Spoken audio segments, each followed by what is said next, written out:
Hello, welcome back to story nest Telugu.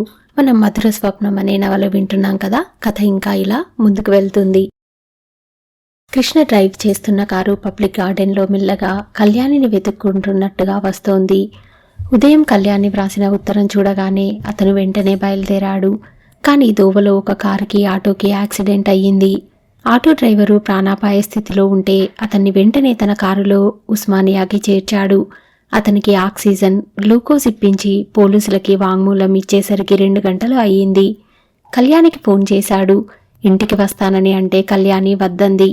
సాయంత్రం సరిగ్గా 5 గంటలకి పబ్లిక్ గార్డెన్లో పిల్లల పార్క్ దగ్గరికి రమ్మనమని చెప్పింది. కృష్ణ కళ్యాణి చెప్పిన టైంకి పబ్లిక్ గార్డెన్లో పిల్లల పార్క్ దగ్గరికి వచ్చాడు. అక్కడ చెట్టు దగ్గర కళ్యాణి నిలబడి ఉంది. లేదా ఆకుపచ్చ కాశ్మీర్ సిల్క్ చీరలో, కుడి చెవి పక్క గులాబీ పువ్వుతో పచ్చటి చెట్టు కింద నిలబడి వేచి చూస్తున్న కళ్యాణి ఆ క్షణంలో కృష్ణ కంటికి వనదేవతలా కనిపించింది. కృష్ణని కళ్యాణి చూడలేదు. దూరంగా పచ్చగడ్డిలో ఆడుకుంటున్న పిల్లల్ని చూస్తోంది. కృష్ణ దగ్గరగా వస్తూ hello, good evening my friend అన్నాడు. కళ్యాణి తుల్లిపడ్డట్టుగా తిరిగి చూసింది. ఎదురుగా తెల్లటి బట్టలతో కృష్ణ నిలబడి ఉన్నాడు. ఏమిటలా చూస్తున్నావు అన్నాడు నవ్వుతూ. మిమ్మల్ని ఆరోగ్యంగా ఉన్న ప్రతి మనిషి నా కంటికి ఎంతో అందంగా కనిపిస్తారు. రండి, ఇలా కూర్చుందామా అంది. కృష్ణ వచ్చాడు. ఇద్దరూ పచ్చగడ్డిలో కూర్చున్నారు. కళ్యాణి ఇంకా అతన్ని చూస్తోంది. ఏమిటి అన్నాడు. రాత్రి డాడీ అడిగిన మాటకి మీరెలా ఫీల్ అవుతున్నారా అని గమనిస్తున్నాను. ఎలా కనిపిస్తున్నాను అతను రెట్టించాడు. ఏం భావం తెలియటం లేదు. తొనకని నిండుకుండలా ఉన్నారు. కళ్యాణి కిందికి చూస్తూ చెప్పింది. డాడీ రాత్రి మిమ్మల్ని అడగగానే మీరెలా అనుకున్నారో నాకు తెలియదు, కానీ నేనైతే చాలా రెస్ట్లెస్గా ఫీల్ అయ్యాను. రాత్రంతా నిద్రపోలేదు. అసలు అప్పటికప్పుడు పరిగెత్తుకుని మీ దగ్గరికి వచ్చేసి మీతో చెప్పేద్దామా అని అనుకున్నాను. రావాల్సింది. అమ్మో, రాగలనా? డాడీ ఉన్నారుగా, నన్ను కదలనిస్తారా? ఆయన కళ్ళు కప్పి నేను ఏ పని చేయలేను, చాలా కష్టం. చూసిన వాళ్ళంతా నాకు మా డాడీ దగ్గర చాలా చనువు, స్వతంత్రం ఉన్నాయి అనుకుంటారు. కానీ కొన్ని విషయాలలో నాకు అవి లేనే లేవని నాకు తప్ప ఎవరికీ తెలియదు. ఉదాహరణకి ఎలాంటి విషయాలో చెప్పు. ఈ పెళ్లి మాటే ఉంది. నా మనసేమిటో తెలియకుండా మిమ్మల్ని అలా అడిగేయటమేనా? ఏం నీకిష్టం లేదా? తల అడ్డంగా తిప్పింది. ఎందుకని? అతని కంఠంలో పెద్ద రిలీఫ్ కనిపించింది. మీరు నాకు ఆప్తులుగా భావిస్తాను, నా ప్రాణ స్నేహితులు అని నమ్ముతాను. Thank you very much. కానీ కళ్యాణి కళ్ళు కిందకి వాలినాయి. చెప్పు కళ్యాణి, ఏమిటి? మనం స్నేహితులం, మన మధ్య దాపరికాలు ఉండకూడదు, అవునా? ఏమిటి అద్భుతం చెబుతానని రాసా ఉత్తరంలో? కృష్ణ, నేను మిమ్మల్ని పెళ్లి చేసుకోలేనని చెబుతున్నాను. ఎందుకంటే కూర్చున్న కళ్యాణి లేచింది. ఎందుకంటే అతని వైపు వీపు పెట్టి నిలబడుతూ నాకిదివరకే పెళ్లి అయిపోయింది. కళ్యాణి, అతను ఆశ్చర్యంగా చూశాడు. అవును కృష్ణ, నాకు పెళ్లి అయిపోయింది. అది ఇంతవరకు డాడీకి తెలియదు. నేను చెప్పలేదు. చెప్పే సాహసం నాకు లేకపోయింది. ఆయనకి చెప్పకుండా నా పెళ్లి అయింది అంటే ఆయన గుండెలు బద్దలవుతాయని తెలుసు. అందుకే ఈ రహస్యం నాలో నేనే దిగమింగుతున్నాను. కళ్యాణి, ఎవరా అదృష్టవంతుడు? అతని పేరు బయట పెట్టనని వాగ్దానం చేశాను. అనుక్షణం డాడీ కనుచూపు పరిధిలో నువ్వు ఉంటావే. ఆయనకు తెలియకుండా మీ పరిచయం ఎలా సాధ్యమైంది? తలుచుకుంటే సాధ్యం కానిది ఏముంది? నేను డాన్సర్ని కదా. అతను ఎప్పుడో నన్ను చూసి ఉంటాడు. నా వయస్సు, అందం అతనిని ఆకర్షించి ఉంటాయి. మెల్లమెల్లగా నాకు తెలియకుండానే నా జీవితంలో కలిశాడు. నేను ఎక్కడికి వెళితే అక్కడికి నా వెంటే వచ్చేవాడు. నేను అతన్ని లక్ష్య పెట్టలేదు. ఎవరో చాలా సాధారణ వ్యక్తి అనుకున్నాను. 4 రోజులుంటే అతని దారిని అతనే పోతాడని అనుకున్నాను. అతను నన్ను గాఢంగా ప్రేమిస్తున్నాడని, నన్ను స్వంతం చేసుకోవాలని ఆరాటపడుతున్నాడని నాకు తర్వాత కానీ తెలియలేదు. మొట్టమొదట వచ్చినప్పుడు కొద్దిసేపే ఉండేవాడు. అతన్ని వెళ్ళిపోమ్మని నేను వేడుకునేదాన్ని. వెళ్ళేవాడు కాదు. రాను రాను ఎక్కువసేపు ఉండేవాడు. నన్ను వదిలి వెళ్ళలేక వెళ్ళేవాడు. నా అడుగులో అడుగు వేసి నడుస్తున్నట్టుగా రాను రాను నాకు దగ్గరైపోయాడు. అతన్ని వదిలించుకోవటం సాధ్యం కాదని తెలిసి నేను లొంగిపోయాను. అప్పట్నుంచి నాలో ఒక యుద్ధం ప్రారంభమైంది. డాడీ ఎక్కడ గమనిస్తాడోనని. డాడీ దగ్గర అబద్ధం అంటే ఏమిటో నాకు తెలియదు.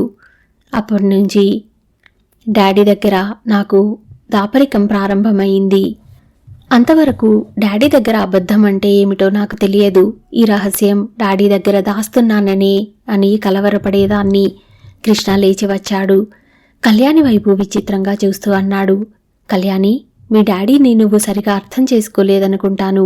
ఆయనకి కావాల్సింది నీ ఆనందం. దానికోసం ఆయన ఏదైనా చేస్తారు, ఎంత బాధనైనా భరిస్తారు. కళ్యాణి చెప్పున వెనక్కి తిరిగింది. ఆ కళ్ళ నిండా నీళ్లు నిండి పొంగి పొరలుతున్నాయి. నాకు తెలుసు కృష్ణ, ఆ సంగతి మీ అందరికంటే నాకు బాగా తెలుసు. అదే నా బాధ, అదే నాకు రంపపు కోత. అందుకే నాలో నేను ఇంతగా కుమిలిపోతున్నాను. నా వల్ల డాడీకి ఎంత బాధ కలుగుతుందో తలుచుకుంటే నా గుండెలు చెరువవుతున్నాయి. పాపిష్టిదాన్ని. అసలు ఆయనకి నేను కూతురుగా పుట్టకుండా ఉంటే ఎంత బాగుండేది అనిపిస్తోంది. నేను కల్పించుకొని ఈ బాధ నుండి ఆయన్ని దేవుడు కూడా రక్షించలేడే అని కృంగిపోతున్నాను. కృష్ణ మౌనంగా ఉండిపోయాడు. కళ్యాణి మాటల్లో ఆవేదన అతనికి అర్థమైంది. కళ్యాణికి సాయం చేయాలనే ఆరాటం కలిగింది. కళ్యాణి, పోనీ ఎవరా వ్యక్తి, పేరు చెప్పు. తెలుసుకొని ఏం చేస్తావు కృష్ణ? డాడీకి నేను ఎలాగో నచ్చ చెబుతాను, చెప్పగలను అనే ధైర్యం నీకుందా? ఉంది. కళ్యాణి గాఢంగా నిట్టూర్చింది. మెల్లని స్వరంతో అంది, అవును, ఈ ప్రపంచంలో డాడీకి సాయం చేయగలిగిన వ్యక్తివి నువ్వే అనుకున్నాను. అందుకే ఇదంతా నీకు చెప్పటానికి ధైర్యం చేశాను. ఆ వ్యక్తి పేరు చెప్పు కళ్యాణి. ఆ వ్యక్త? అతని పేరు పుట్టిన ప్రతి మనిషికి తెలుసు. అంటే? ఆ వ్యక్తి పేరు మృత్యువు. కళ్యాణి, అవును కృష్ణ, మృత్యువు నన్ను గాఢంగా ప్రేమించింది. నన్ను వదలనంటోంది, తన స్వంతం చేసుకుంటోంది. నా ఇష్టాయిష్టాలతో ప్రమేయం లేకుండా నన్ను లొంగదీసుకుంది. కృష్ణ, నాకు పెళ్ళయింది అన్నానే, అది ఒక మానవ మాతృడితో కాదు, మనుషుల్ని హరించే మృత్యువుతో. నేను వ్యాధి పీడితురాల్ని. నాకు ఎపెండోప్లాస్టోమా ఆఫ్ ఫోర్త్ వెంట్రికల్ అనే జబ్బు ఉంది. ఇది నేను చెబుతానన్న మహా అద్భుతం. నాకు తెలుసు Kalyani, I know it. Kalyani తలెత్తి చూసింది. ఏమిటి, నీకు తెలుసా? తెలుసు. నువ్వు డాడీ దగ్గర దాచగలిగావు. నేను డాక్టర్ని, ఆ మాత్రం తెలుసుకోలేనని అనుకున్నావా? కృష్ణ, ఆమె కళ్ళల్లో ఆశ్చర్యం, ఆనందం ఉప్పిరిగొన్నాయి. కృష్ణ కళ్యాణి 2 చేతులు పట్టుకున్నాడు. అతని కళ్ళలో ఈ ప్రపంచంలో ఉన్న జాలి, సానుభూతి, దయ, స్నేహం అంతా పోగిపోసినట్టుగా ఉన్నాయి. తగ్గుతికతో, కంపిస్తున్న స్వరంతో, కళ్యాణి, మొదట నీ ప్రవర్తన నాకు అనుమానం తెప్పించింది. నువ్వు తండ్రి ముందు ఏదో దాస్తున్నావని అనుకున్నాను. నీ తలనొప్పి నన్ను హెచ్చరిక చేసింది. నీకు గుర్తుందా? రజనీకాంతరావు గారు అని లయన్స్ క్లబ్ సెక్రటరీ ఆ రోజు నిన్ను డాన్స్ ప్రోగ్రాం ఇమ్మనమని అడిగారు. ఆయన బ్రెయిన్ స్పెషలిస్ట్. నేనే ఆయనని నా క్లినిక్కి రప్పించాను. అదే సమయానికి నువ్వు వచ్చేలా ఫోన్ చేసి పిలిపించాను. ఆయన నీకు తెలియకుండా నిన్ను పరీక్ష చేశాడు. నీ కళ్ళు చూసి మార్పుల గురించి నాకు చెప్పాడు. అందుకే నేను నీ కళ్ళు ఒకరోజు పరీక్ష చేశాను. డాక్టర్ అంటే నువ్వు మండిపడుతున్నావని తెలుసుకున్న నేను నీ ఫ్రెండ్ అని పదే పదే నొక్కి చెప్పాను. అలాగే ప్రవర్తించాను. కృష్ణ, క్షమించు కళ్యాణి. నువ్వు డాడీ దగ్గర దాపరికంతో ప్రవర్తిస్తే నేను మీ దగ్గర నటించాను. కళ్యాణి ముఖంలో గబగబా అనేక భావాలు వేగంగా మారాయి. చూపుడు వేలుతో చూపిస్తూ, ఇది నీకు తెలుసా? అబ్బా, ఎంత హాయిగా ఉంది. ఇప్పుడు నా మనసు ఎంత తేలికగా ఉంది. ఆమె ముఖం ఎత్తి కళ్ళు మూసుకుంది. ఈ భయంకర సత్యం తెలిసిన వ్యక్తి నాకు ఒకరు తోడు ఉన్నారన్నమాట. అబ్బా, ఎంత హాయిగా ఉంది. కళ్యాణి హఠాత్తుగా బిగ్గరగా నవ్వింది. నేను చాలా దురదృష్టవంతురాలిని కృష్ణ, చాలా దురదృష్టవంతురాలిని. ఆ రోజు త్రివేంద్రంలో నేను డాన్స్ చేస్తున్నప్పుడు కళ్ళు తిరిగి పడ్డాను. డాక్టర్ దగ్గరికి వెళ్తే ఆయన టెస్టులు చేశారు, ఎక్స్రే తీయించాడు. అప్పుడే ఈ భయంకరమైన సత్యం వెల్లడి అయ్యింది. డాన్స్ అరేంజ్ చేసిన సెక్రటరీతో ఈ అమ్మాయి చాలా దురదృష్టవంతురాలు. ఇది అనప్రోచబుల్ బ్రెయిన్ ట్యూమర్. ఆపరేషన్ చేయటానికి కూడా సాధ్యం కాదు. ఈ అమ్మాయి ఎక్కువ రోజులు బ్రతకదు అని చెప్పటం వినగానే నా నెత్తిన పిడుగు పడ్డట్టయింది. ఆ క్షణం నుంచి మృత్యువు నన్ను తరుముకు వస్తున్నట్టే బ్రతికాను. ఆ క్షణం నుంచి నేను మారిపోయాను. డాడీకి ఇదేం తెలియదు. త్రివేంద్రంలో జరగరానిది ఏదో జరిగిందని అనుకున్నారు. ఆ రోజు నుంచే డాడీకి నాకు మధ్య రహస్యం అనేది ప్రారంభమైంది. నాకు తలనొప్పి రావటం, ఉన్నట్టుండి మైండ్ బ్లాంక్గా అవటం ఎక్కువ అయింది. నా వ్యాధి కంటే డాడీకి ఈ భయంకరమైన విషాదం తెలిస్తే ఆయన ఏమైపోతారోననే నాకు బాధ ఎక్కువ. జీవితం నటనగా మారింది. కళ్యాణి హఠాత్తుగా వెక్కి వెక్కి ఏడవసాగింది. కృష్ణ గభాల్న కళ్యాణిని దగ్గరికి తీసుకున్నాడు. ఆమె తలని భుజానికి ఆనించుకున్నాడు. ష్ కళ్యాణి, ఏడవద్దు, దయించి ఏడవద్దు.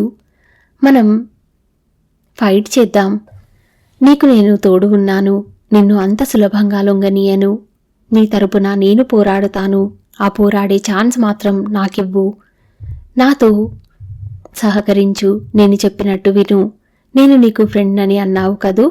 ఫ్రెండ్ అంటే ప్రాణానికి ప్రాణం ఇచ్చేవాడు. అయినా నువ్వు ఒంటరిదానివి కాదు కళ్యాణి. నేను నీకు తోడున్నాను. నేను ఉన్నాను. నువ్వు ఈ క్షణం నుంచి కృష్ణ నాకు ఉన్నాడు. నా ఆరోగ్యం గురించి అతనే అన్ని జాగ్రత్తలు తీసుకుంటాడు అనే నమ్మకంతో ఉండాలి. తెలిసిందా? అర్థమైందా? అతను ఆవేశంతో ఆమె ముఖం దగ్గరగా తీసుకుని చూస్తూ అడిగాడు. కళ్యాణి అతని వైపు చూసింది. ఆ సుందర నయనాలు బేలగా అతని వైపు చూశాయి. Thank you Krishna, thank you అస్పష్టంగా అంది. కృష్ణ కళ్యాణి తలని భుజం మీదకి ఆనించుకున్నాడు. పసిపాపని బుజ్జగిస్తున్నట్టుగా వీపు మీద తట్టుతూ మృదు గంభీర స్వరంతో అన్నాడు. చూడు, సైన్స్ చాలా డెవలప్ అయింది. ఎన్నెన్నో కొత్త మందులు వస్తున్నాయి.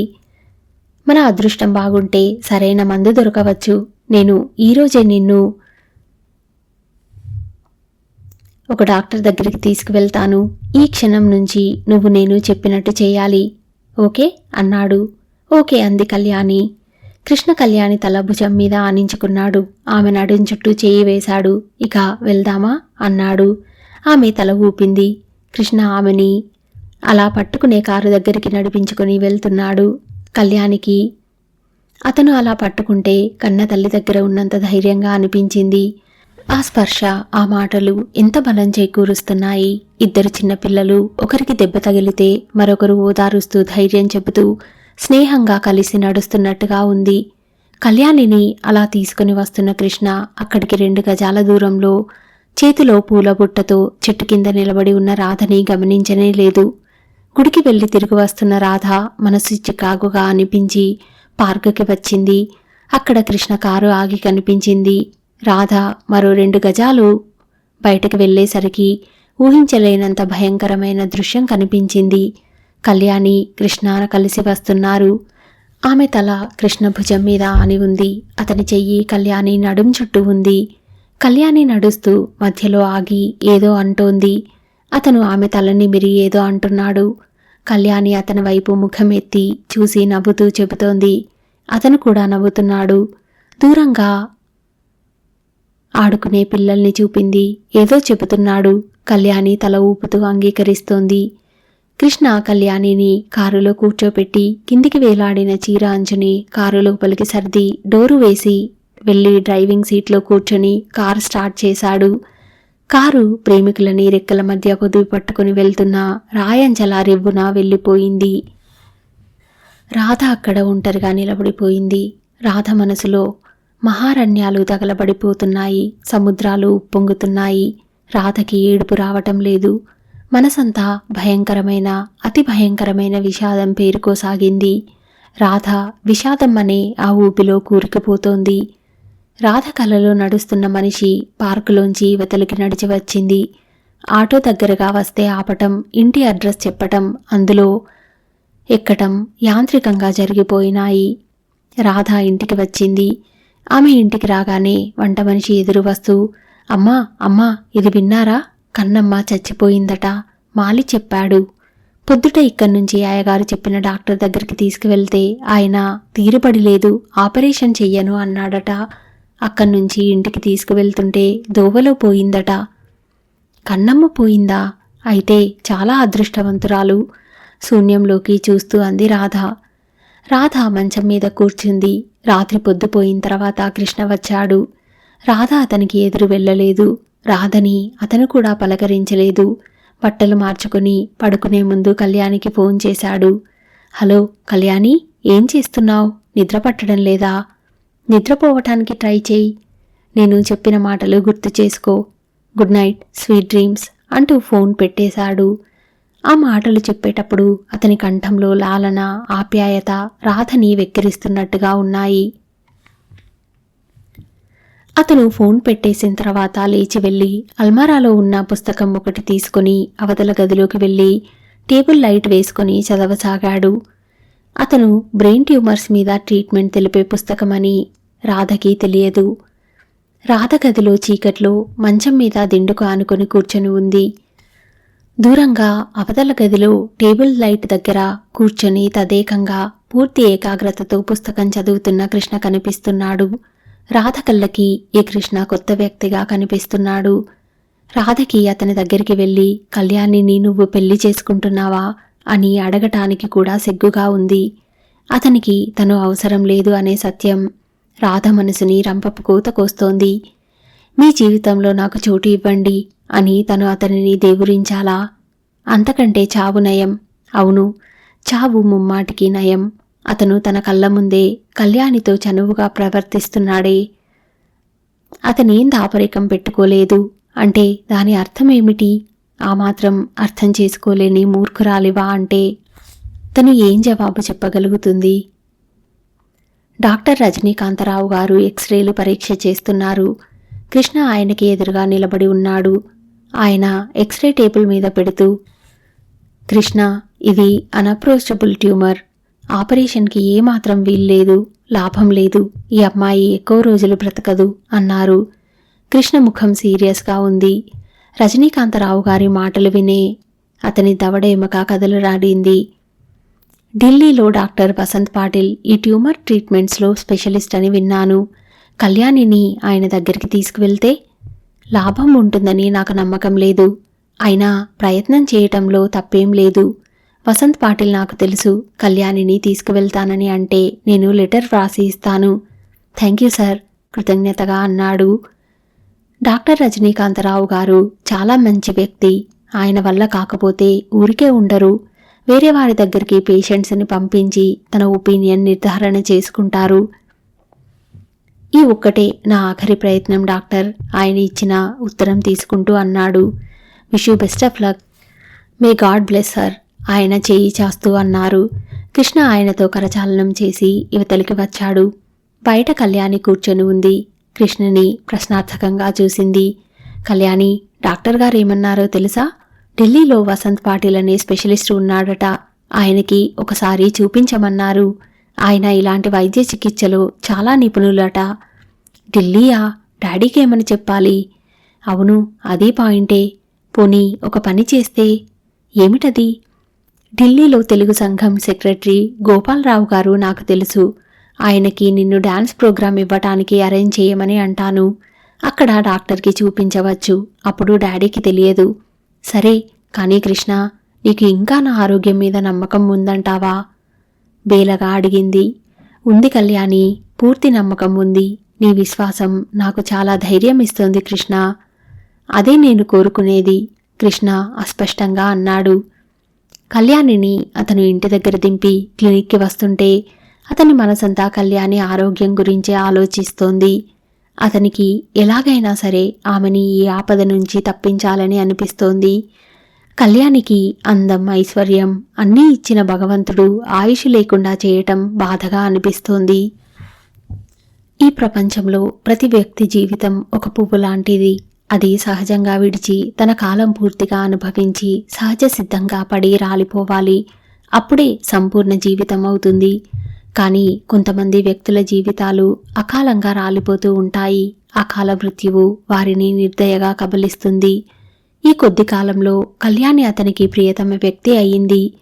ఆమె ఇంత విషాదం కడుపులో దాచుకొని తండ్రి కోసం నవ్వుతూ ఆరోగ్యంగా ఉన్నట్టు బ్రతకటం, ఆ ముఖంలో చిరునవ్వు చెక్కుచెదరకపోవటం చూసి అతని మనసు ద్రవిస్తోంది.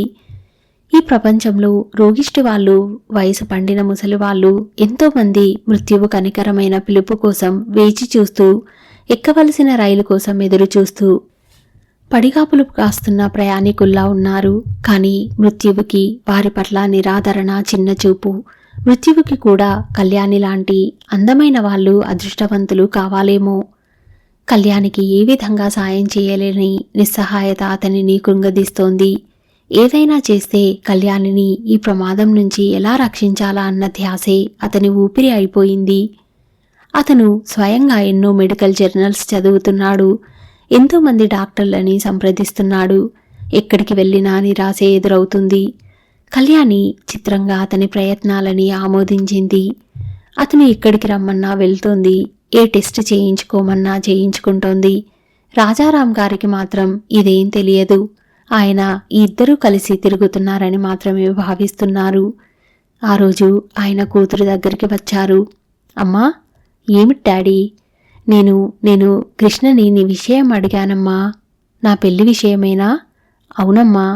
త్వరపడకు డాడీ, నేను పెళ్లి చేసుకుంటాను, తప్పకుండా చేసుకుంటాను, కళ్యాణి ఉత్సాహంగా అంది. డాడీ, పెళ్లికి నేనేం బట్టలు కొనుక్కోను, ఏం నగలు పెట్టుకోను, ఇంతవరకు ఎవ్వరూ చూడనంతగా అలంకరించుకుంటాను. నీకేం తక్కువమ్మా, కంచి వెళ్ళి స్పెషల్గా జరీ ముద్దలా ఉండే చీర కావాలని ఆర్డర్ ఇస్తాను. బొంబాయి నుంచి ప్రత్యేకంగా చేయించి నగలు తెప్పిస్తాను. కృష్ణ సరే అన్నాడమ్మా. సరే అనక ఏమంటాడు డాడీ? నేనే టైం కావాలని అన్నాను. అతను ఒప్పుకున్నాడు.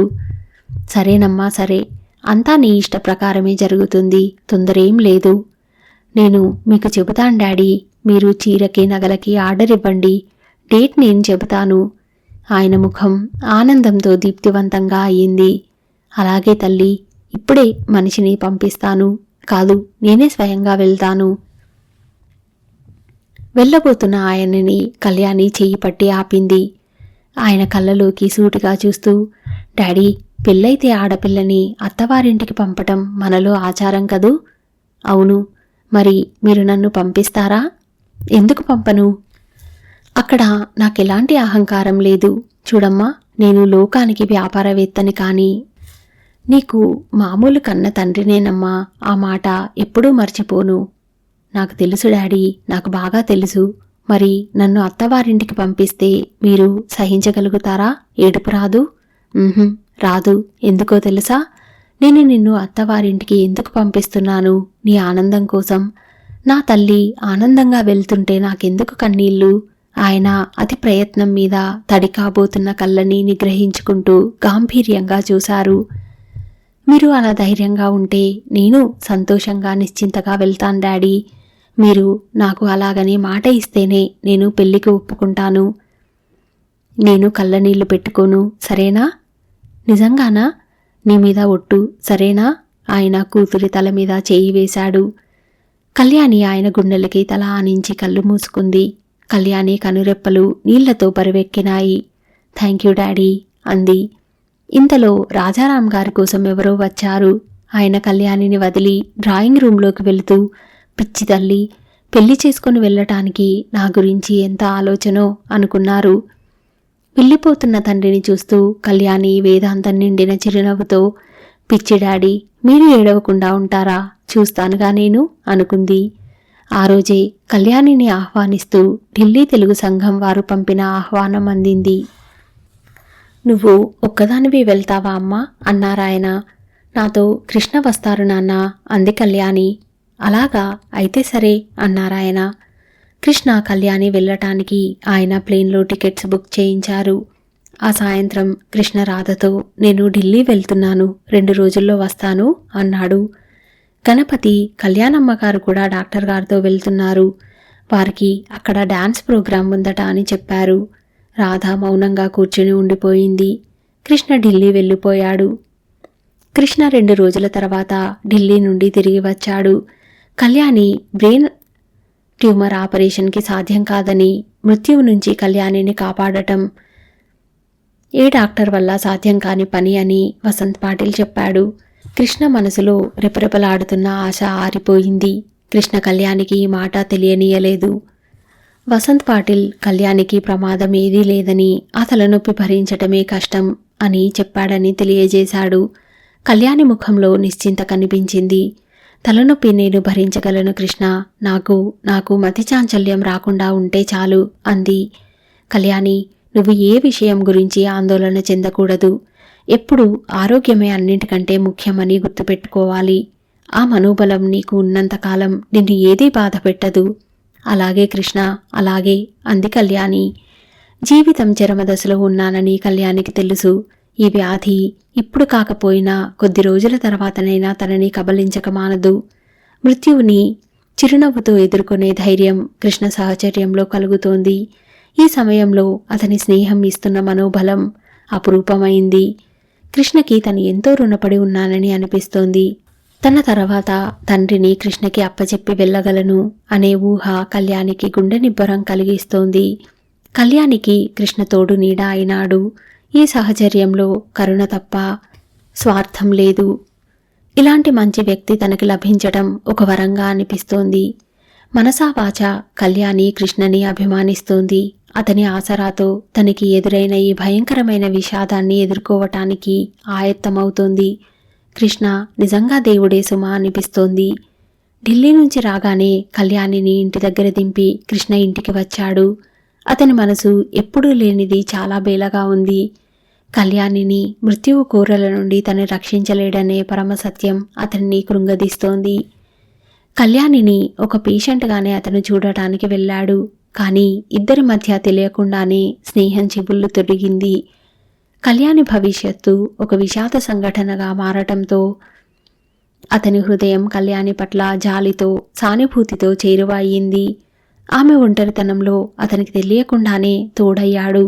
అందుకే కళ్యాణిని కృష్ణ ఒక పేషెంట్గా భావించి నిర్లిప్తంగా ఉండలేకపోతున్నాడు. అతను ఇంటికి వచ్చేసరికి ఇంట్లో రాధ లేదు. వంట మనిషి ఎదురు వచ్చింది.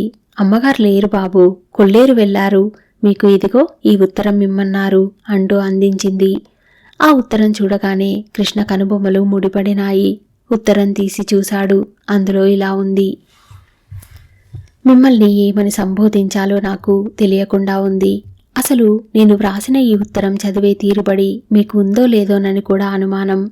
నేను కొల్లేరు వెళ్ళిపోతున్నాను. మీరు వెళ్ళిపోమని నన్ను అడగకుండా, మీ మనసుని చికాకు పెట్టకుండా నేను మీ జీవితంలోంచి తప్పుకోవాలని నిశ్చయం చేసుకున్నాను. కానీ నేను వెళ్లే ముందు మిమ్మల్ని కొన్ని విషయాలు అడుగుతున్నాను. అవి అడిగే హక్కు, అధికారం నాకు ఉన్నాయి అనే అనుకుంటున్నాను. నేను మీకు చేసిన అన్యాయం ఏమిటి? నా వల్ల మీకు కలిగిన అసంతృప్తి ఏమిటి? నేను పల్లెటూరు పిల్లగా పుట్టడమే నా నేరమా? మీలాగా సిటీలో అందరితో కలిసిపోలేకపోవటమే నాలో లోపమా? నా మనసుకి నచ్చని పనులు నేను చేయలేను. నేను మీరు కోరిన భార్యగా ఉండలేకపోయానని నాకు తెలుసు. దానికి కారణాలు కూడా చెప్పాను. నాకు మనుషులతో నటించడం చేత కాదు. నాకు నచ్చని వాళ్లతో మర్యాద పేరుతో ఆ చిరాకు అంతా భరించలేను. అందుకే మురళి భార్య లాంటి వాళ్లతో కలవలేకపోయాను. నేను మిమ్మల్ని పెళ్లి చేసుకున్నప్పుడు ఎంతో అదృష్టవంతురాలనని పొంగిపోయాను. నా మనసుకి నచ్చిన తోడు, నాకు జీవితంలో ఆలంబన దొరికిందని మురిసిపోయాను. ఆ కొల్లేరు నుంచి రాకపోతే మనం సుఖంగా ఆనందంగా ఉండేవాళ్ళమేమో అనిపిస్తోంది. ఈ సిటీకి వచ్చిన తర్వాత కూడా మీరు మారిపోయారు. మనిషికి డబ్బు సంపాదన ఒక వ్యసనమే.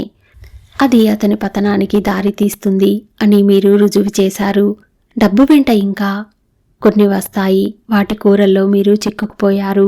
కళ్యాణితో మీ స్నేహాన్ని నేను వెంటనే ఊహించి అడ్డుకోకపోవటం నా తప్పు అయిపోయింది.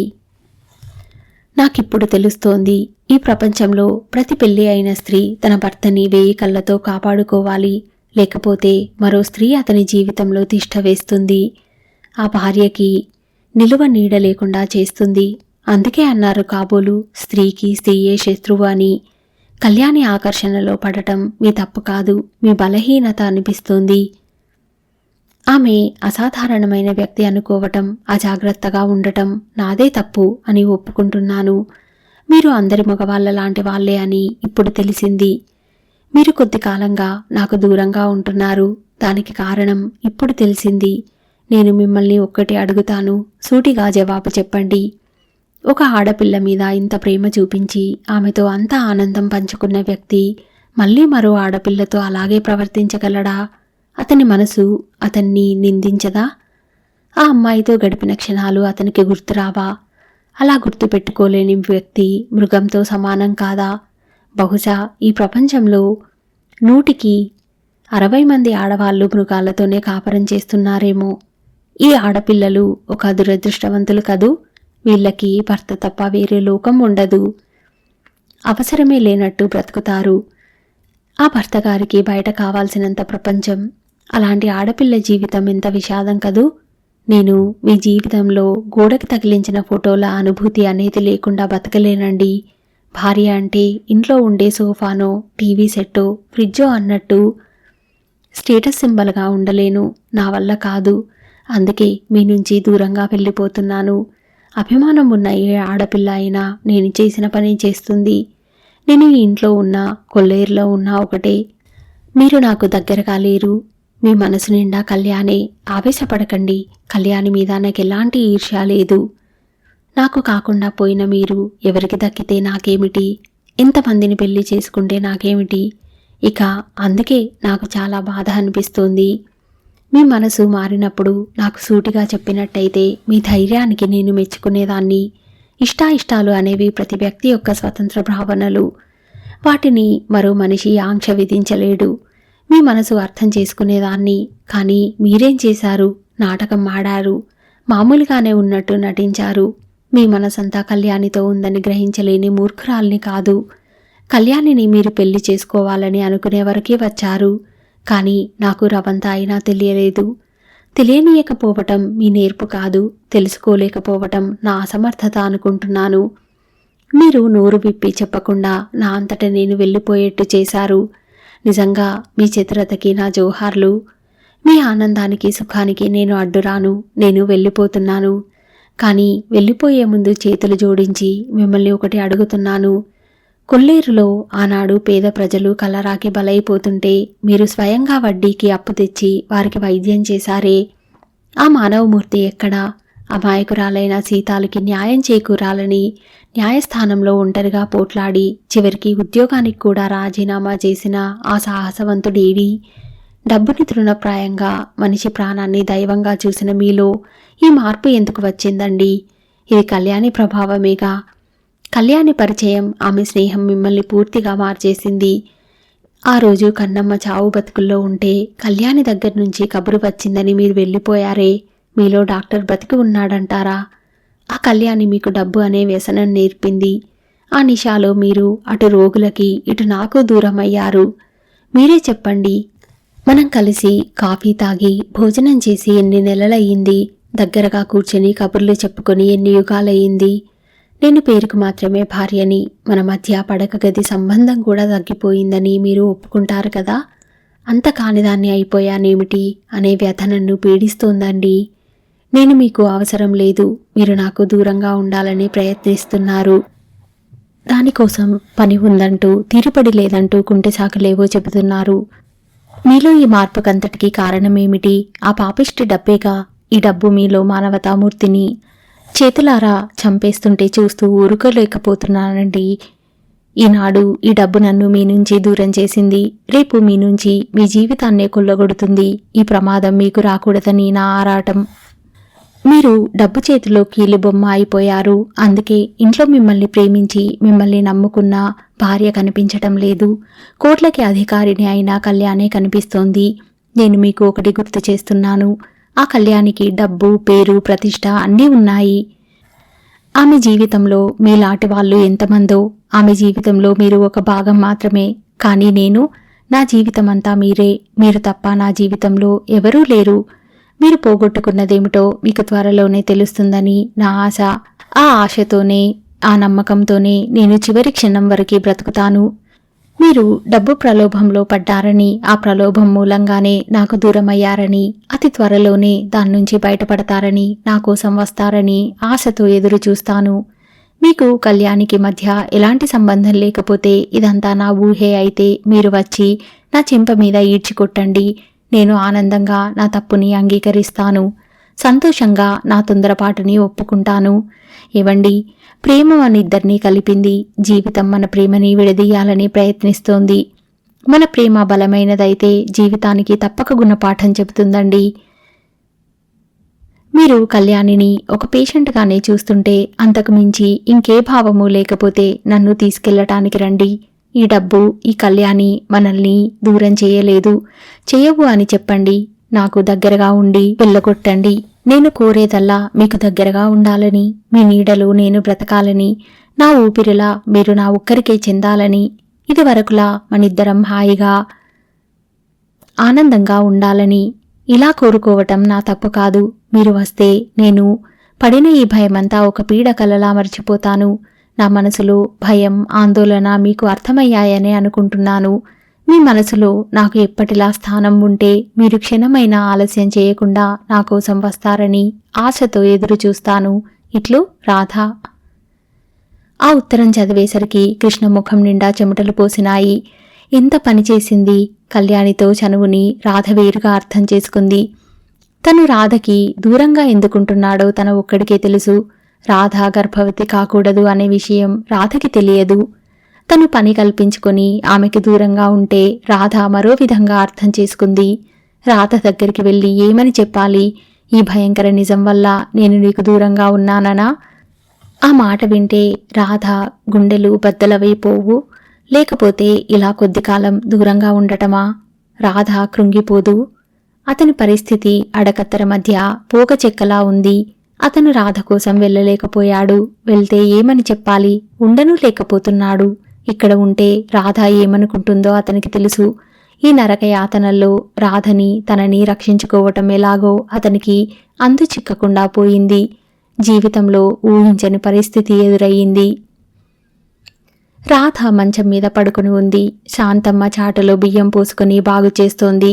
ఆవిడ ఉన్నట్టుండి రాధా, ఎవరొచ్చారో చూడు అంది. రాధ ఆ మాట వినగానే చటుక్కున లేచి కూర్చుంది. వచ్చిన వ్యక్తి కృష్ణ కాదు, గుడిలో పూజారి గారు. రాధ నీరసంగా చూసింది. ఆయన వచ్చి అరుగు మీద కూర్చుంటూ, రాధమ్మ తల్లి, ఈ ధనుర్మాసంలో గుడిలో నువ్వు పూజ చేయించాలి. నువ్వు మామూలు వ్యక్తివా ఏమిటి? మీ ఆయన పెద్ద డాక్టర్ అన్నాడు. రాధ చిరాగ్గా చూసింది. దానికి ఒంట్లో బాగాలేదులేండి. బియ్యం పెరుగు నేను పంపిస్తాను. గుళ్ళో దద్దోజనం చేయించండి అంది శాంతమ్మగారు.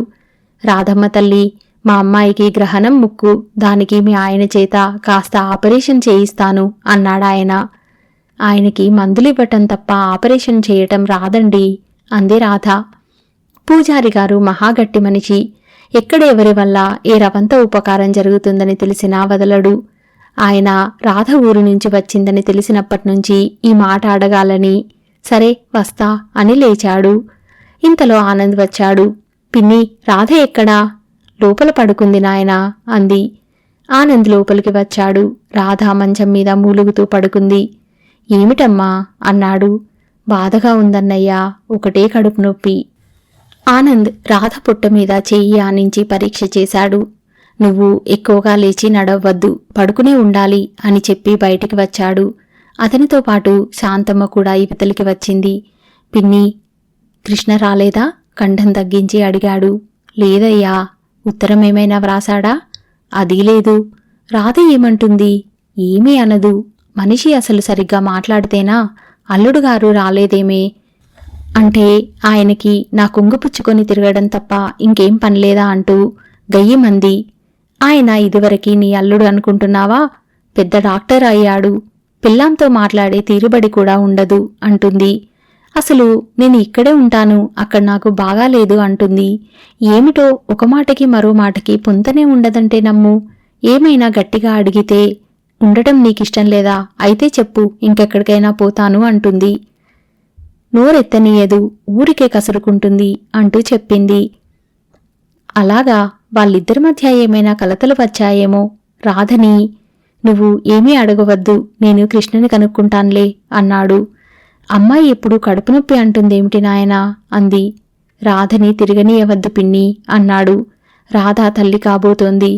కృష్ణ ఇలా ఎందుకు పొరపడ్డాడు? నెలతప్పిన రాధని ఒంటరిగా ఇలా పల్లెటూరికి పంపేసి 2-3 నెలలు అతను రాకపోవటం, ఆమె గురించి పట్టించుకోకపోవటం కూడా విచిత్రంగా ఉంది. రాధ ఈ ఊరు రాగానే అతనికి ఈ విషయం తెలియలేదు. అతనికి హాస్పిటల్ వ్యవహారాలతో క్షణం తీరటం లేదు. రాధని ఒక్కసారి అడిగినా అతనికి అంతగా తెలియలేదు. 15 రోజుల తర్వాత శాంతమ్మ అతనికి లడ్డూలు తెచ్చి, నీకు మేనల్లుడు పుట్టబోతున్నాడు, తిను అంటే ఉలిక్కిపడ్డాడు. రాధకి నెల తప్పిందని తెలిసి అతను దిగ్భ్రాంతి చెందాడు. అప్పటికప్పుడే కృష్ణకి ఉత్తరం రాశాడు. కానీ కృష్ణ నుంచి సమాధానం రాలేదు. ఇంటికి ఫోన్ చేస్తే ఇంట్లో లేడని వంట మనిషి చెప్పింది.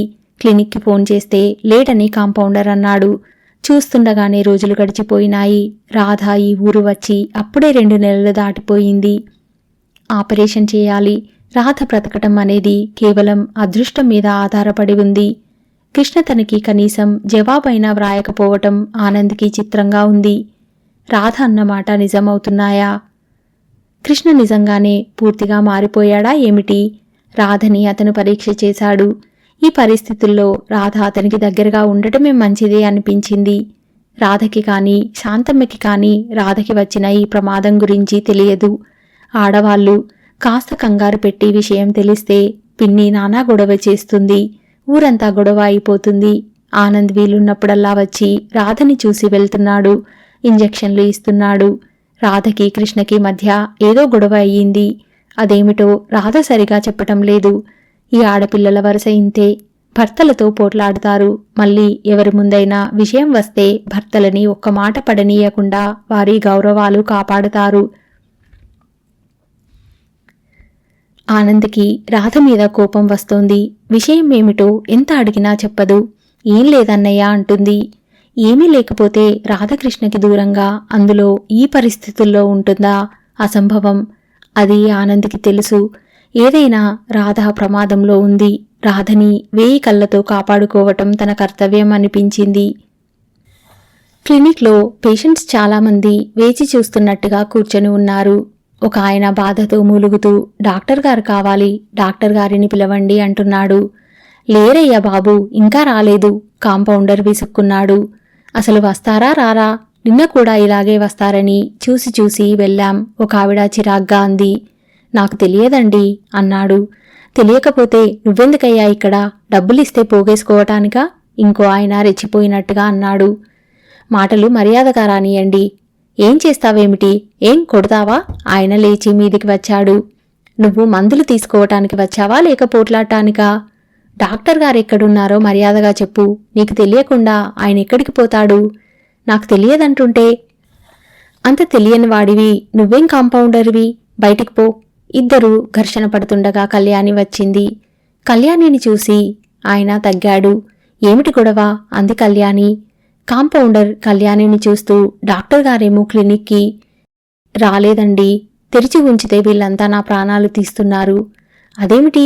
కృష్ణ క్లినిక్కి రావటం లేదా? సరిగా రావటం లేదు. వచ్చినా ఎవరినీ చూడటం లేదు. కళ్యాణి విచిత్రంగా చూసింది. అదేమిటి? అంది. అదేమిటో ఆ దేవుడికే తెలియాలి. ఇక్కడ ఉద్యోగం చేయటం నా వల్ల కాదు. ఇంకో 4 రోజులుంటే వీళ్ల చేత తన్నులు తినాల్సి వస్తుంది. నేను నా ఉద్యోగం మానేస్తాను బాబూ. కాంపౌండర్ గబగబా తలుపులు మూసి తాళం చెవులు ఇచ్చి కళ్యాణి చేతుల్లో పెట్టాడు. డాక్టర్ గారికివ్వండి అని వెళ్ళిపోయాడు. కళ్యాణి అనుకుని సంఘటనకి నిరత్తరురాలైనట్టుగా నిలబడింది. కళ్యాణి డ్రైవ్ చేస్తున్న కారు సరాసరి కృష్ణ ఇంటి ముందు వచ్చి ఆగింది. కళ్యాణి లోపలికి వచ్చింది. కృష్ణ టేబుల్ మీదకి ఒరిగి చేతుల్లోకి తలదించుకొని కూర్చొని ఉన్నాడు.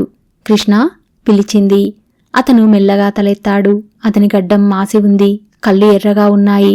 డ్రింక్ చేశాడో లేక స్లీపింగ్ టాబ్లెట్ మత్తులో ఉన్నాడో కానీ అతని చూపు నిలకడగా స్థిరంగా లేదు.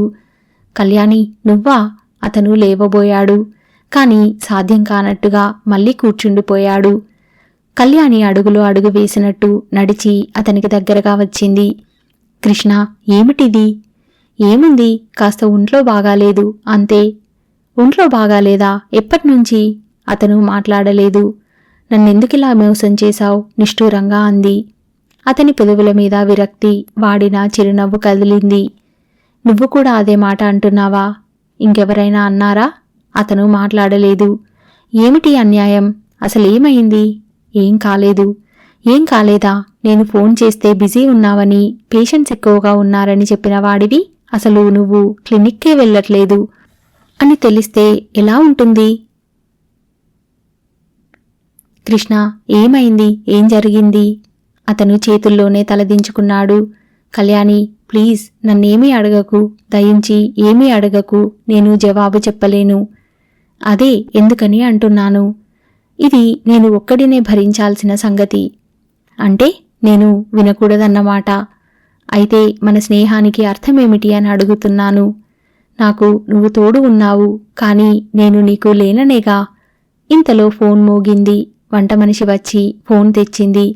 నేను లేనని చెప్పు అన్నాడు కృష్ణ. కళ్యాణి గభాల్న ఫోన్ లాక్కుంది. ఫోన్ లాగి డాక్టర్ గారున్నారు, ఒక్క నిమిషం అంది. తర్వాత ఫోన్ తెచ్చి కృష్ణకి ఇచ్చింది. కృష్ణ ఫోన్ తప్పనిసరిగా బలవంతంగా తీసుకున్నాడు. హలో, ఎస్, నో, నేను రాలేను, నా ఒంట్లో బాగాలేదు, ప్లీజ్ నేను ఇంకో డాక్టర్కి ఫోన్ చేసి చెప్తాను, ఆయన దగ్గరికి వెళ్ళండి, నేను ఇప్పుడే ఆయనకి ఫోన్ చేస్తాను, మీరు పెట్టేయండి అన్నాడు. కృష్ణ ఫోన్ తీసుకుని వెళ్ళి దూరంగా మంచం మీద కూర్చొని డాక్టర్ మాధవరావుకి ఫోన్ చేసి తన పేషెంట్ జబ్బు చెప్పి అతన్ని చూడమని, అతని కేసు వివరంగా చెబుతున్నాడు. కళ్యాణి అక్కడే నిలబడి ఉంది. ఇంతలో ఫ్యాన్ గాలికి టేబుల్ మీద ఉన్న కాగితాలు ఎగిరి కళ్యాణి కాళ్ల దగ్గరికి వచ్చి పడ్డాయి. కళ్యాణి వాటిని బొత్తిపెట్టి టేబుల్ మీద పెడుతుండగా అందులో ఒకచోట కళ్యాణి అని తన పేరు కనిపించింది. కళ్యాణి అప్రయత్నంగా ఆ వాక్యాలు చదివింది. కళ్యాణి స్నేహం, ఆమె పరిచయం మిమ్మల్ని పూర్తిగా మార్చేసింది. కళ్యాణి మునికిపాటుగా చూసింది. ఏమిటిది? ఉత్తరమా? ఎవరు రాశారు? అందులో తన ప్రసక్తి ఎందుకు ఉంది? కళ్యాణి క్షణంసేపు తటపటాయించింది. కళ్యాణి మనస్తత్వం చిన్నప్పటినుంచి అంతే. ఏదైనా అనుమానం కలిగితే అది తేల్చేసుకోవాల్సిందే. అందుకే కళ్యాణి దృఢ నిశ్చయంతో సంకోచం లేకుండా ఆ ఉత్తరం, అది చదువుతున్న కొద్దీ కళ్యాణి బొమ్మలు ముడిపడినాయి. అవమానం పొందినట్లుగా చెంపల్లో ఎరుపు వచ్చింది. ఉత్తరం చదవటం పూర్తి చేసి తలెత్తేసరికి ఎదురుగా కృష్ణ నిలబడి ఉన్నాడు. ఒక్క నిమిషం కళ్యాణికి అతను కళ్యాణిని చూస్తూ అలాగే చిత్తరువుల్లా నిలబడిపోయారు. పెద్దవి అయిన కళ్యాణి కళ్ళలో ఆశ్చర్యం, బాధ స్పష్టంగా కనిపిస్తున్నాయి. ఇదేమిటి? రాధ అస్పష్టంగా ఆగిపోయింది. కృష్ణ కళ్యాణి దగ్గరగా వచ్చాడు. ఆమె చేతుల్లో ఉత్తరం తీసుకుంటూ, రాధ పిచ్చిది, రాధకేం తెలియదు, I'm sorry Kalyani, I'm very very sorry అన్నాడు. కానీ కృష్ణ ఆమె కళ్ళల్లో నీళ్లు తిరగగా తికమకగా చూస్తూ అంది. అతను కళ్యాణి ముఖం చూడలేనట్టుగా అటువైపు తిరిగి నిలబడ్డాడు. అతను ముఖం ఎత్తి కళ్ళు మూసుకున్నాడు. పెదవి బిగపట్టి బాధని ఆపుకునేందుకు ప్రయత్నం చేయసాగాడు. గాడ్, ఏం జరగకూడదని అనుకున్నానో అది జరగనే జరిగింది. తన బాధ ఏమిటో కళ్యాణికి నామమాత్రం కూడా తెలియకూడదని అతను చేసిన ప్రయత్నం అంతా వృధా అయ్యింది. అందుకే కళ్యాణిని ముఖాముఖిగా కలవలేదు. క్లినిక్లో ఉన్నాడన్నాడు. పేషెంట్స్తో బిజీగా ఉన్నానని చెప్పాడు. కళ్యాణి సరాసరి ఇలా ఇంటికి వస్తుందని కలలో కూడా అనుకోలేదు. అనుకుని ఉంటే రాధ వ్రాసిన ఉత్తరం చింపి ముక్కలు చేసి తగలపెట్టి ఉండేవాడు.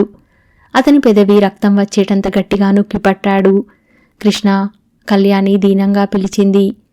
ఏమిటి కళ్యాణి, ఇంత జరిగితే నువ్వు దాచటం ఎంత ఘోరం కదూ? రాధ పొరపడితే సరిచేయాల్సింది పోయి ఇక్కడే ఉండి రాధ అపోహని ఇంకా రెట్టింపు చేస్తున్నావా?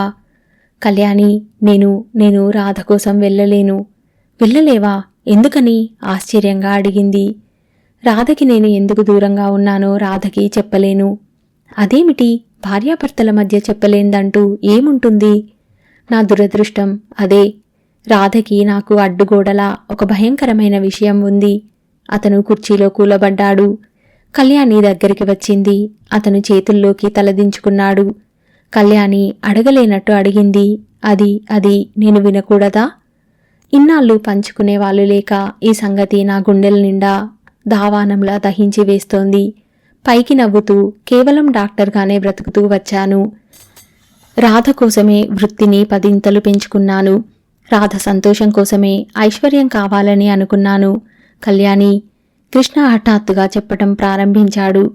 తను కొల్లేరు వెళ్లిన తర్వాత రాధకి పెళ్లి అయి రాధకి యాక్సిడెంట్ అయ్యి ఆమెకి పిల్లలు పుట్టకూడదనే సత్యం తెలిసేవరికి దాపరికం లేకుండా అంతా చెప్పేశాడు. అతని గొంతులో ఆవేదన, అతని మనసులో ఒంటరితనం కళ్యాణిని కదల్చివేసింది. కృష్ణ చెప్పటం పూర్తి అయ్యేసరికి ఆమె అతని కుర్చీ దగ్గరగా నిలబడి ఉంది. ఆమె చెయ్యి అతని తల నిమురుతోంది. అతని తల కళ్యాణి చేతి కింద ఆని ఉంది. ఇన్నాళ్ళు అతను మూగగా అనుభవించిన ఆ భయంకరమైన ఒంటరితనం మాటల రూపంలో ప్రవహించినట్టయింది.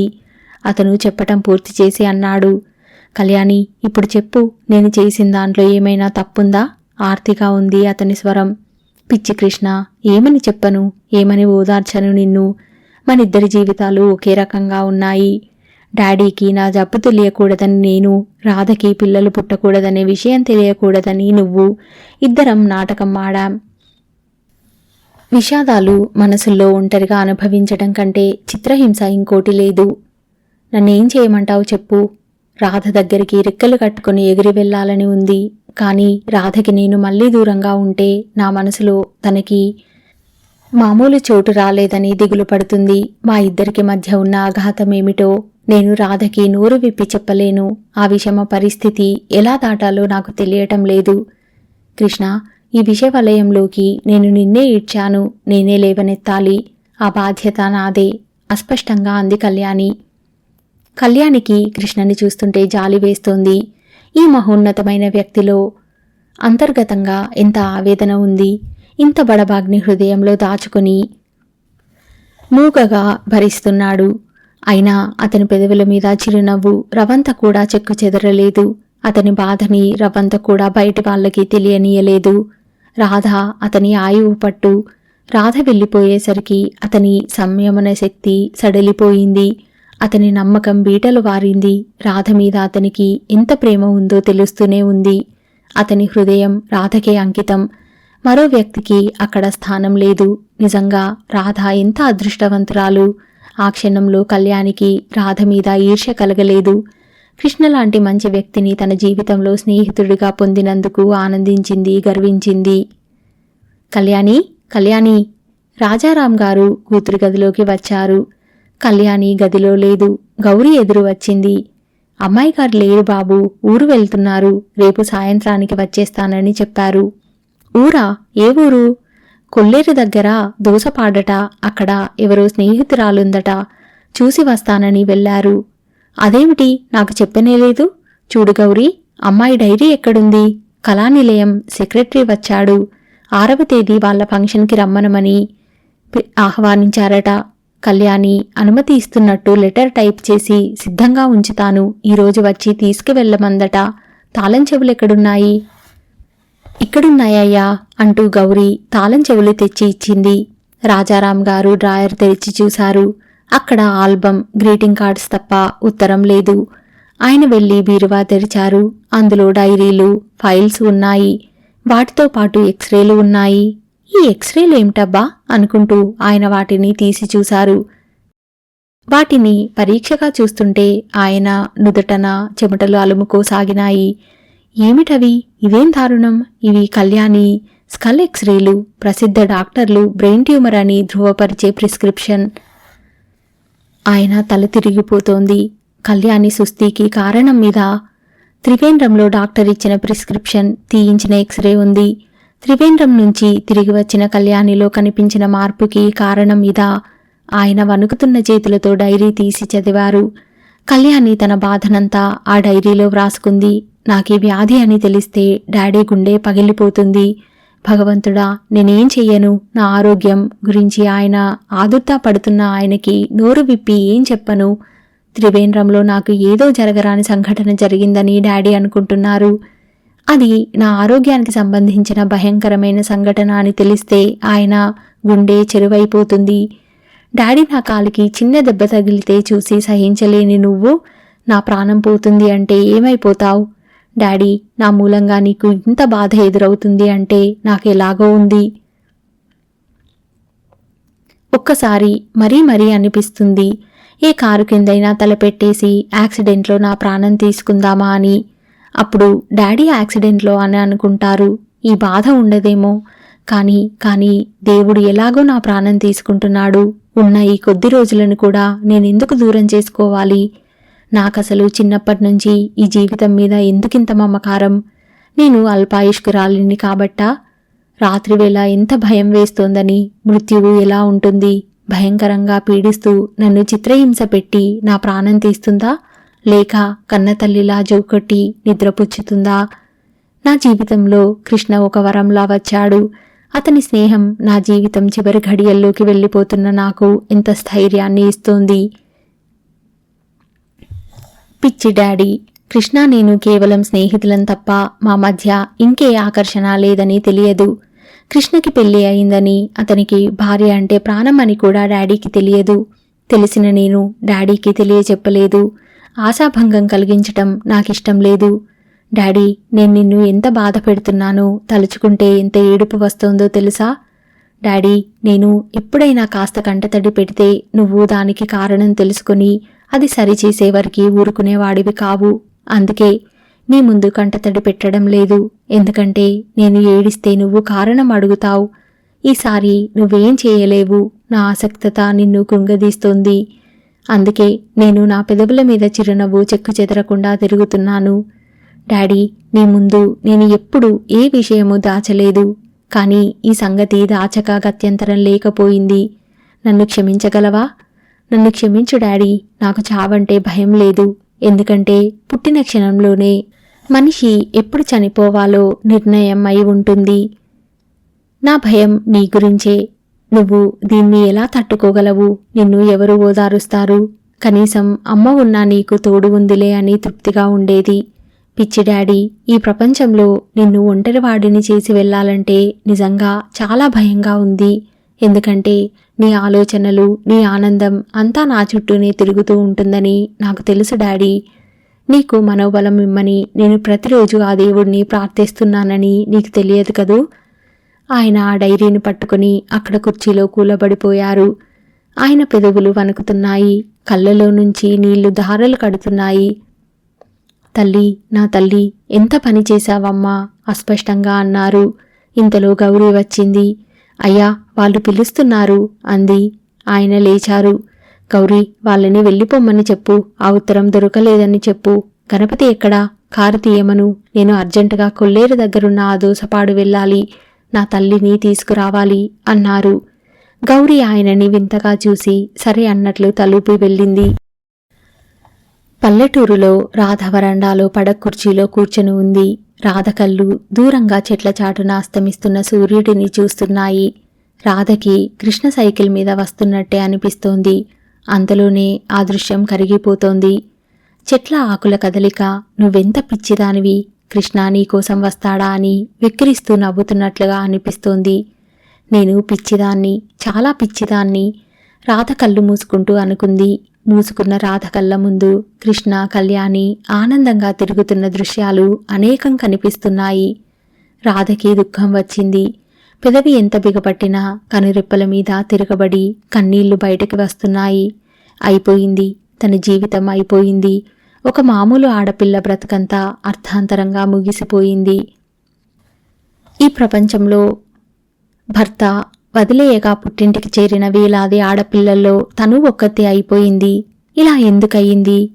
ఇదంతా తన తెలివి తక్కువతనమా? తన సంస్కార లోపమా?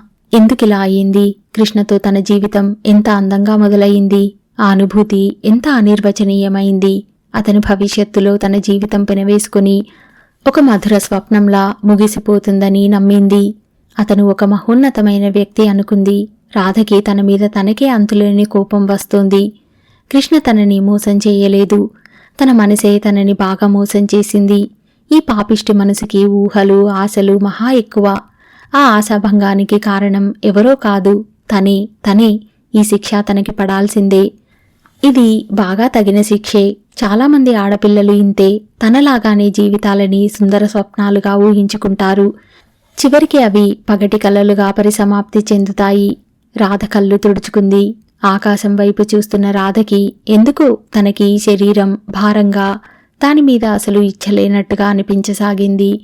ఇది ఒక పంజరంలా తన ప్రాణాల్ని బంధిస్తోంది అనే వేదన కలిగింది.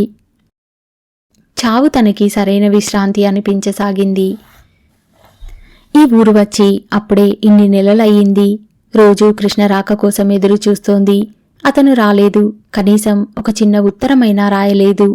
అతని మౌనం విషంలా రాధ ప్రాణాలని తీసేస్తోంది.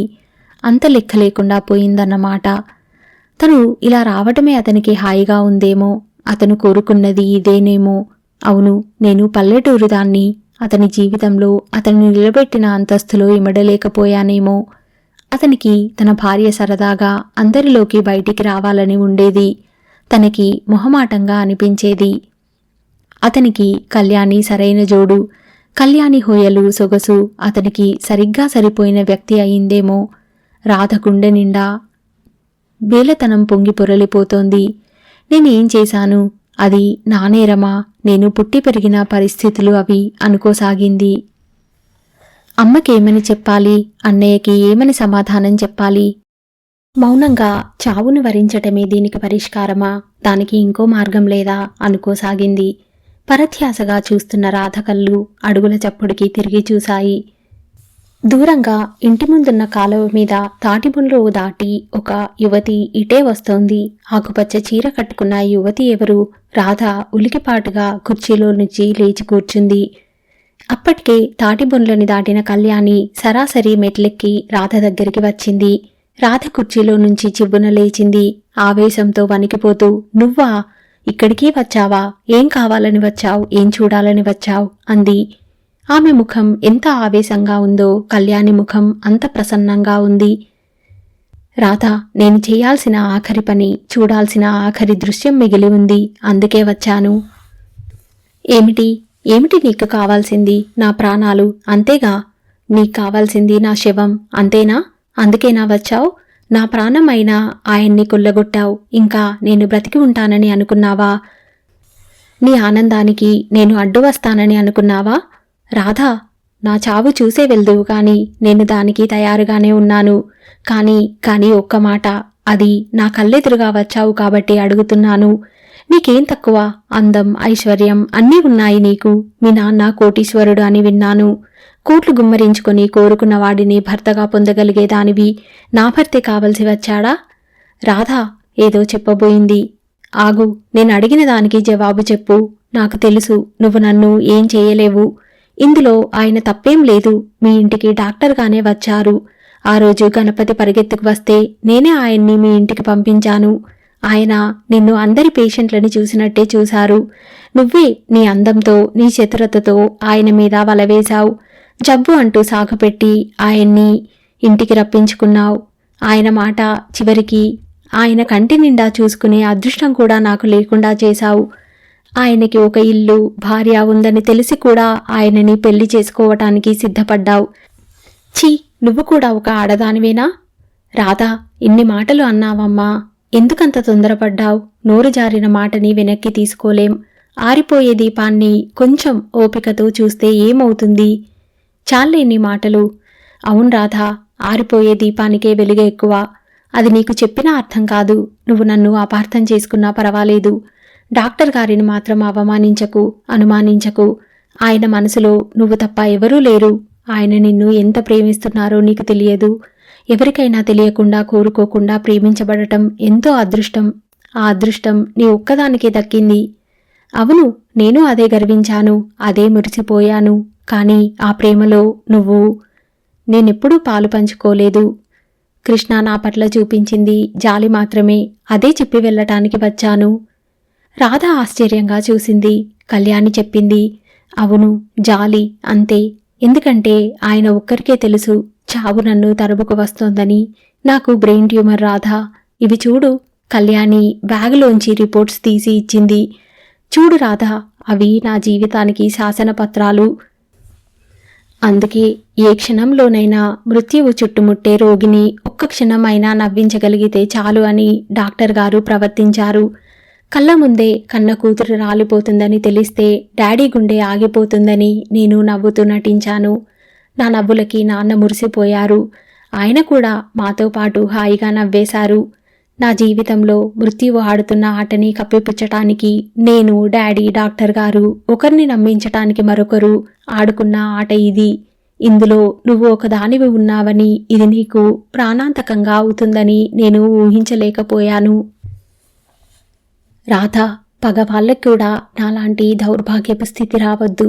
ఏ మనిషికైనా కలిసి వచ్చే అదృష్టం ముందు తెలిస్తే బాగుంటుందేమో, కానీ కబలించే మృత్యువు గురించి ముందు తెలియకూడదమ్మా.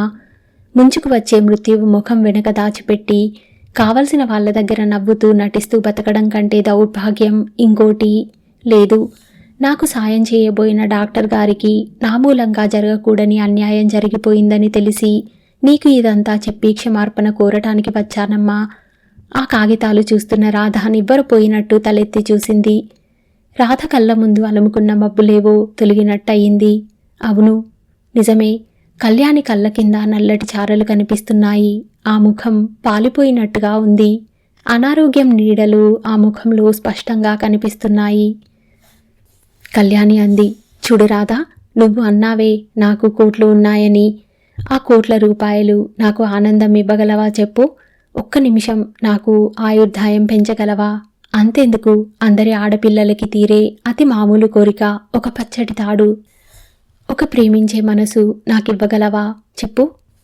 రాధా, ఈ ప్రపంచంలో ఈ కోట్లు కొనలేంది మనసున్న మనిషిని.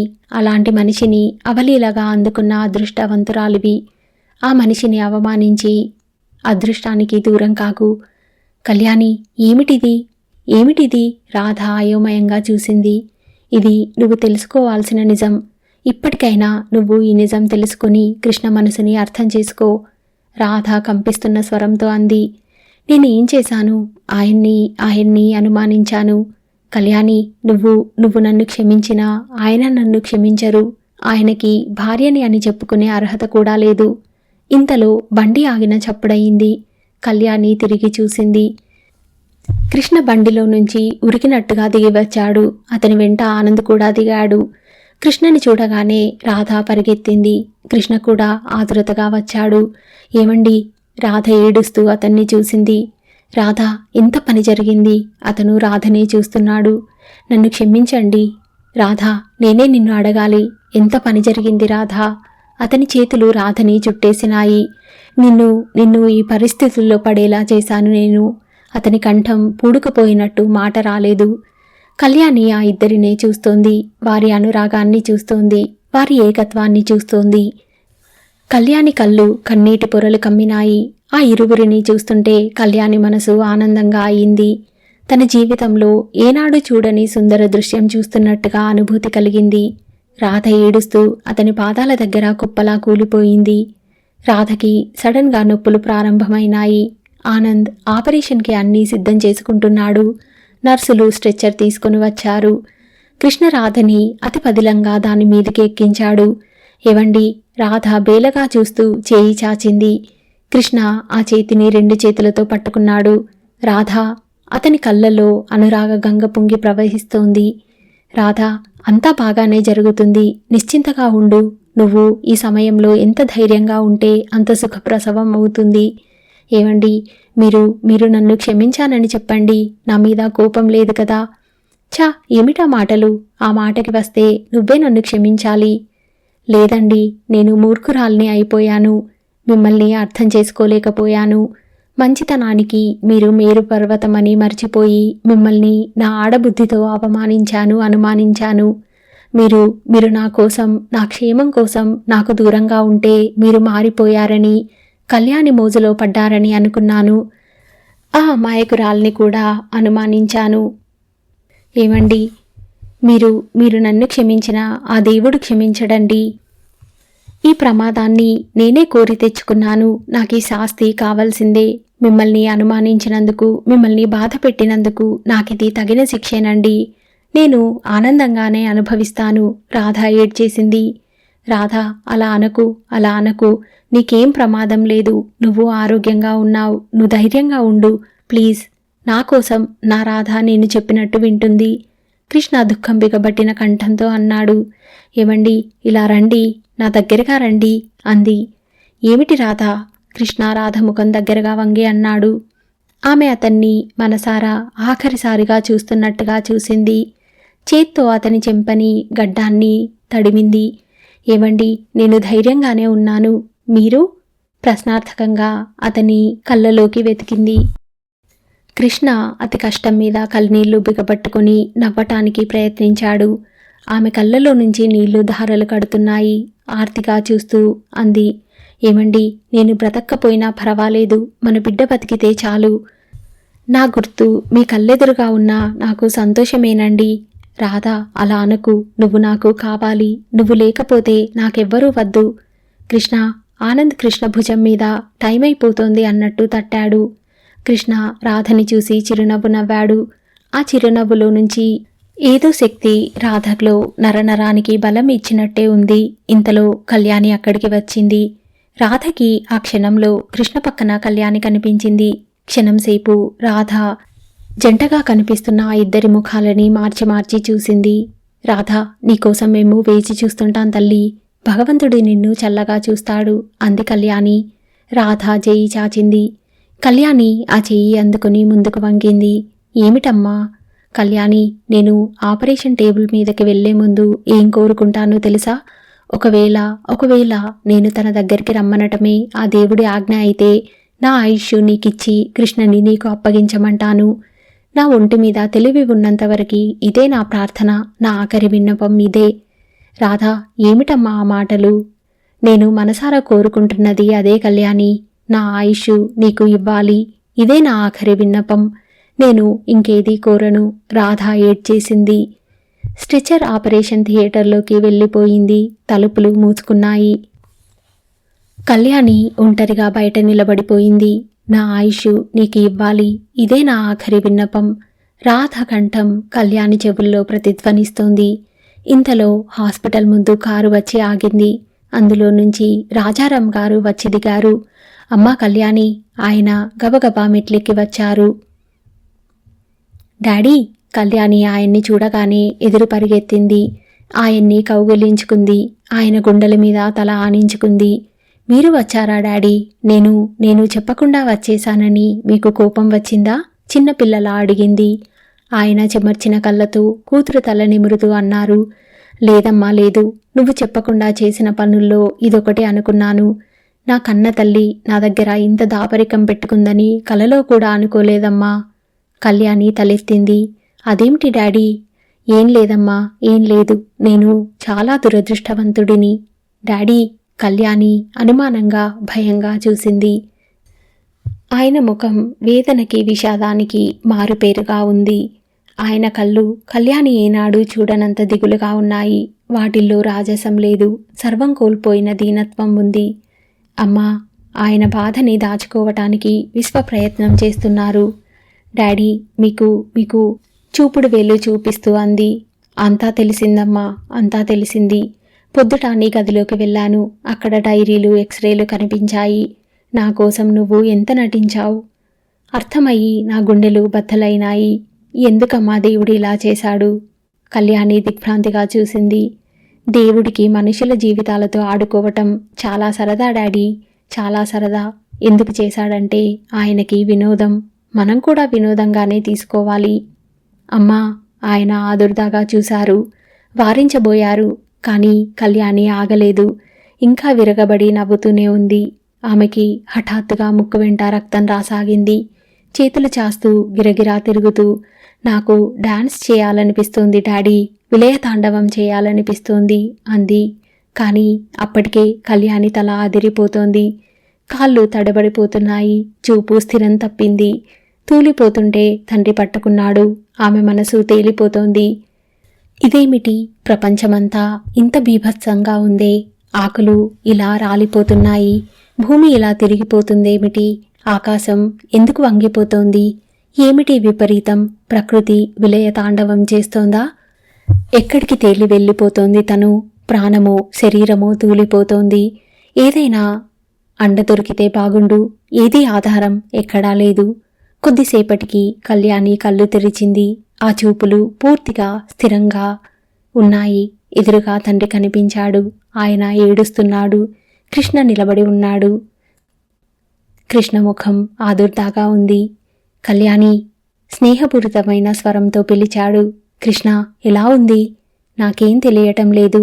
ఏదో అయ్యింది. నాకేదో అయ్యింది. ఏదో బాధగా ఉంది. చెప్పలేకపోతున్నాను. అబ్బా ఏమిటా రోదా? డాడీ చెయ్యి చాచింది. అమ్మా ఆయన ఏడుపు ఆపుకుంటూ అన్నారు. ఏడవద్దు డాడీ, బహుశా నేను వెళ్లాల్సిన టైం అయిందనుకుంటాను. కళ్యాణి నీరసంగా నవ్వింది. డాడీ నాకిచ్చిన మాట మర్చిపోతున్నారా? నేనా? ఏమిటమ్మా అది? అత్తవారింటికి నన్ను పంపేటప్పుడు ఏడవనని వాగ్దానం చేశారు. ఇదా తల్లి నువ్వు అడిగింది? ఇలాగా అమ్మా నేను నిన్ను పంపుతానని అన్నది. ఆయన బావురుమన్నారు. కృష్ణ, కళ్యాణి డాడీతో చెప్పు, చావు ఎప్పటికైనా తప్పదు. మీలాంటి ఆప్తుల మధ్య పోవటం ఎంతో అదృష్టం కదూ. నాకు చాలా హాయిగా ఉంది. అసలు నేను ఎక్కడికి పోతాను? ఎక్కడికి వెళ్ళను. మీ మధ్యనే ఉంటాను. దేవుడిని అడిగి ఈసారి 100 ఏళ్ల ఆయుష్ తెచ్చుకొని వస్తాను. మీ దగ్గరికే వస్తాను. మీ మధ్యనే ఉంటాను. డాడీని ఏడవవద్దని చెప్పు. ఏడవనమ్మా, ఏడవను. చిన్నప్పటినుంచి నువ్వేది అడిగితే అది చేశాను. ఇప్పుడు అదే చేస్తాను. ఏడవను, అస్సలు ఏడవను. ఆయన దుఃఖం బిగబట్టుకుంటూ అన్నాడు. మంచి డాడీ. కళ్యాణి కళ్ళు నిద్రకి వశం అవుతున్నట్టుగా, నిశ్శబ్దానికి బందీ అయిపోతున్నట్టుగా మూతలు పడ్డాయి. రాజారాం గారు ఉత్తరీయం కొంగుతో నోటికి అడ్డు పెట్టుకుని ఏడవసాగారు. రాత్రి 10 గంటలకి కళ్యాణి ప్రాణం పోయింది. 10:30కి రాధ ప్రసవం అయ్యింది. ఆనంద్ ఆపరేషన్ థియేటర్లోంచి ఆనందంగా బయటికి వచ్చాడు. అతని ముఖం గొప్ప యుద్ధం చేసి గెలిచిన సైనికుడిలా విజయగర్వంతో మెరుస్తోంది. కృష్ణ, రాధ డెలివరీ అయ్యింది. ఆడపిల్ల కలిగింది. రాధ కులాసాగా ఉంది. తల్లి పిల్ల క్షేమంగా ఉన్నారు. ఈ మాట వినగానే కృష్ణ నిశ్శబ్దంగా వచ్చి ఆనంద్ని గట్టిగా కౌగులించుకున్నాడు. పక్క గదిలో నుంచి ఏడుపు వినిపిస్తోంది. ఏమిటది? అన్నాడు ఆనంద్. కళ్యాణి పోయింది. మై గాడ్, విభ్రాంతిగా చూస్తూ అన్నాడు ఆనంద్. కృష్ణ ఆపరేషన్ థియేటర్లోకి వచ్చాడు. రాధ అలసిపోయినట్టుగా మత్తుగా నిద్రపోతోంది. ఆ క్షణంలో రాధముఖం ఎంతో అందంగా కనిపించింది. కృష్ణ నిశ్శబ్దంగా వంగి రాధముఖం మీద ముద్దు పెట్టుకున్నాడు. రాధ తన కోసం ప్రాణాలకి తెగించి అసాధ్యమైన పనిని సాధ్యం చేసినట్టుగా అనిపించింది. అతనికి రాధ బతకటం నిజంగా మహాద్భుతం. కేవలం తన అదృష్టం. ఇంతలో నర్స్ కేరమంటున్న పాపని తెచ్చి అతని చేతుల్లో పెట్టింది. అతను గుప్పెట్లు మూసుకొని యోగనిద్రలో ఉన్నట్టున్న ఆ పసిపాపని తదేకంగా చూస్తుంటే, కృష్ణ, నేనెక్కడికి వెళ్ళను. 100 ఏళ్ల ఆయుష్ తెచ్చుకొని మళ్ళీ మీ మధ్యకే వస్తాను అన్న కళ్యాణి మాటలు గుర్తుకు వచ్చాయి. ఆ మాటలు ఎందుకో కాని అతనికి మనసారా నమ్మబుద్ధి అయినాయి. ఆ నమ్మకంలో అతనికి ఎనలేని శాంతి, ఓదార్పు కలుగుతున్నాయి. కళ్యాణి, నువ్వు మా మధ్యకే తిరిగి వచ్చావు. నిజంగానే తిరిగి వచ్చావు అనుకుంటూ అస్పష్టంగా అనుకున్నాడు. అయిపోయిందండి మధుర స్వప్నం నవల. ఇది ఎప్పుడో రికార్డ్ చేశాను, కానీ కొన్ని ఎపిసోడ్స్ యూట్యూబ్లోంచి డిలీట్ అయిపోయాయి. ఎలా అయిపోయాయో కూడా తెలియదు. కొందరు సబ్స్క్రైబర్స్ మెసేజ్ చేస్తే తెలిసింది ఎపిసోడ్స్ డిలీట్ అయిపోయాయని. అందుకే ఈ 4 ఎపిసోడ్స్ మళ్ళీ రికార్డ్ చేశాను. మీలో ఎవరైనా నా ఛానల్కి సబ్స్క్రైబ్ చేసుకోకపోతే ప్లీజ్ సబ్స్క్రైబ్. నచ్చితే షేర్ చేయండి, లైక్ చేయండి. Thank you.